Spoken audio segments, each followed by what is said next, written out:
అతి దానం వల్ల బలైనవాడు బలి చక్రవర్తి, అతి లోభం వల్ల పాడైనవాడు దుర్యోధనుడు, ఇక అతి కోపం వల్ల పాడైనవాడు విశ్వామిత్రుడు, అతి కామం వల్ల పాడైనవాడు రావణాసురుడు, ఇక అతి ఆశ వల్ల పాడవుతున్నవాడు మానవుడు కాదంటారా?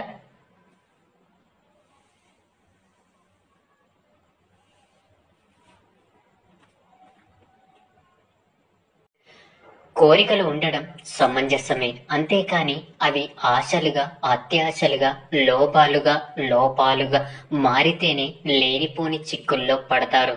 మీరు ఒక దానిపై ఆశపడే ముందు మీరు మీ యొక్క పరిస్థితులను, శక్తిని, అలాగే ఆ ఆశ వల్ల ఎదురయ్యే సమస్యలను ఎదిరించగలిగే స్తోమతని,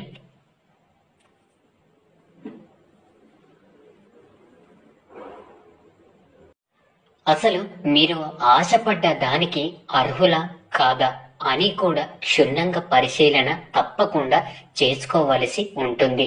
ఒకవేళ మీరు ఆశపడ్డ దానికి అర్హులు కాదు అని మీరు గ్రహించినప్పుడు వెంటనే దాని నుండి తప్పుకోండి. ఎందుకంటే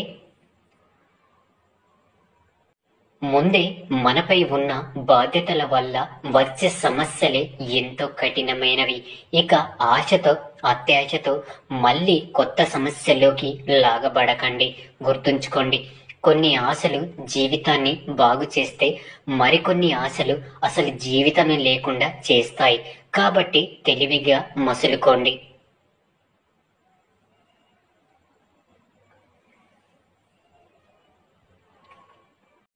జాగ్రత్తగా ఉండండి. జీవితంలో మనల్ని అర్థం చేసుకునేవారు ఒక్కరు పక్కనున్నా చాలు, మన కన్నీళ్లు కూడా ఆనంద బాష్పాలు అవుతాయి కాదంటారా?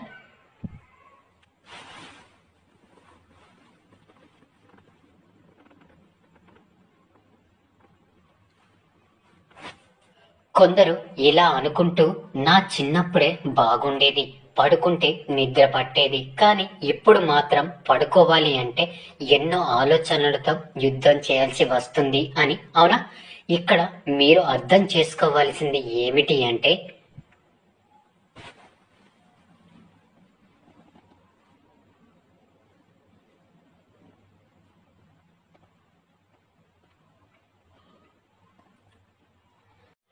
మీ బాల్యంలో మీరు ప్రశాంతంగా నిద్రపోవడానికి కారణం మీ యొక్క తల్లిదండ్రులు మీ గురించిన పూర్తి బాధ్యతలు వారే స్వీకరించారు. ఇక ఆ బాధ్యతల కొరకై యుద్ధాలు కూడా వారే చేశారు. వారు మీ బాల్యానికి పూర్తి స్వేచ్ఛనిచ్చారు. ఇక మీరు ఇప్పుడు నిద్రపోవడానికి కూడా ఆలోచనలతో యుద్ధం చేయాల్సి వస్తుంది అంటే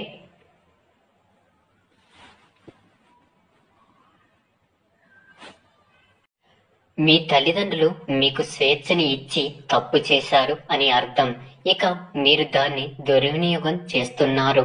మీరు కేవలం మీ బాల్యాన్ని, అలాగే మీ యవ్వనాన్ని అంతా కూడా విలాసాలతో, కాలయాపాలతో విచించినట్లయితే మీరు ఇప్పుడు నిద్ర పట్టడం కూడా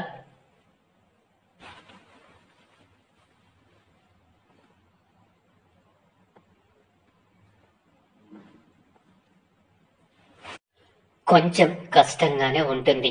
ఎందుకంటే ప్రతి పౌరుడు కూడా తన బాల్యం నుండి, అలాగే తన యవ్వనం వరకు కేవలం భవిష్యత్తులో తనకు ఎదురయ్యే సమస్యలు, కాలం తెచ్చిపెట్టే పరిస్థితులు, మనుషుల వల్ల ఎదురయ్యే చిక్కులు,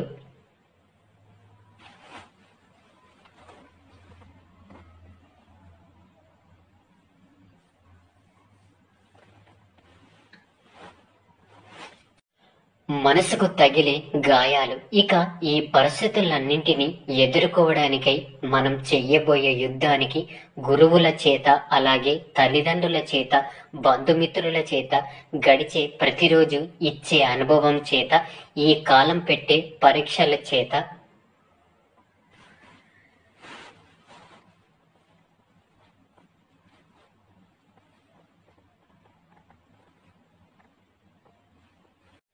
భవిష్యత్తు యుద్ధానికి మిమ్మల్ని మీరు సిద్ధం చేసుకోవాలి. ఇక ఆ శిక్షణలో మీరు తప్పకుండా ఉత్తీర్ణులై తీరాల్సి ఉంటుంది.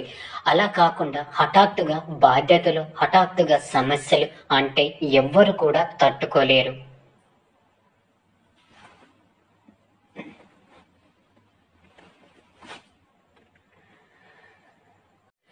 భవిష్యత్తులో వచ్చే ప్రతి యుద్ధానికి కూడా తనను తాను సిద్ధం చేసుకోబడ్డ వాడే జీవితంలో ధైర్యంగా ముందుకు వెళ్ళగలడు.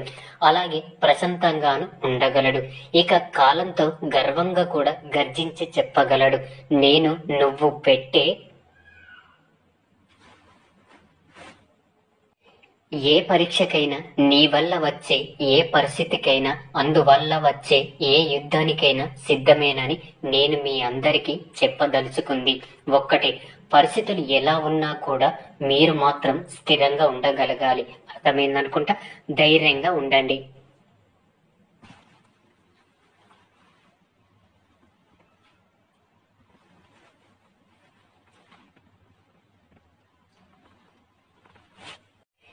ఏదైనా వద్దు అనుకుంటే నిమిషం కూడా ఆలోచించకు. ఇంకా కావాలి అనుకుంటే క్షణం కూడా వృధా చెయ్యకు. అర్థమైందనుకుంటా.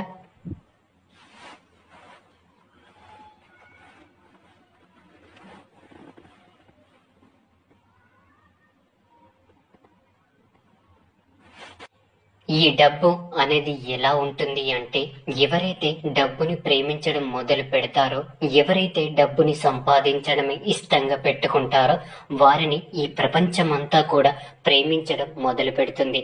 కానీ ఈ ప్రపంచానికి అర్థం కావాల్సింది ఏమిటి అంటే,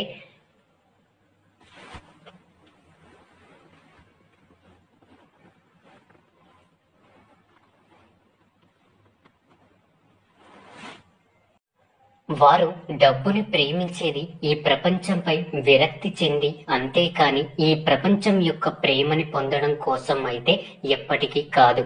ఎందుకంటే వారికి వాస్తవం తెలుసు. ఈ కాలంలో మనుషుల్ని ఎవ్వరు కూడా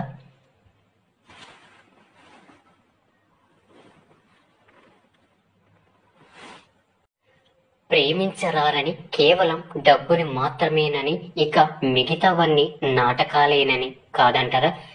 ఎప్పుడు కూడా ఎదుటి వారి తప్పుల్ని వెతకడం మానేసి నీ తప్పుల్ని నువ్వు సరిదిద్దుకున్నప్పుడే నీ జీవితం బాగుపడుతుంది. ముందు మన జీవితం గురించి చూద్దాం.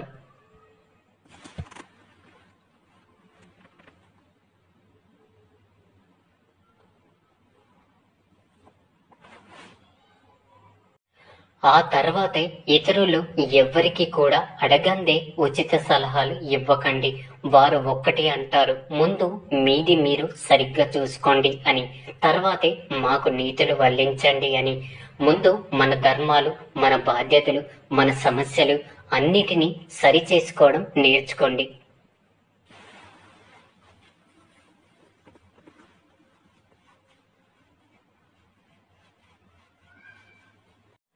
అప్పుడు మీరు ప్రశాంతంగా ఉంటారు. ఇక ఎవరైతే ఈ ప్రపంచానికి ప్రశాంతంగా కనిపిస్తారో, పిలవకపోయినా వారి దగ్గరికి ఈ ప్రపంచంలో వస్తుంది. నాకు కాస్త ధైర్యాన్ని, అలాగే జీవితంలో సంతోషం నిండే మార్గాలను సూచించమని. అర్థమైందనుకుంటా.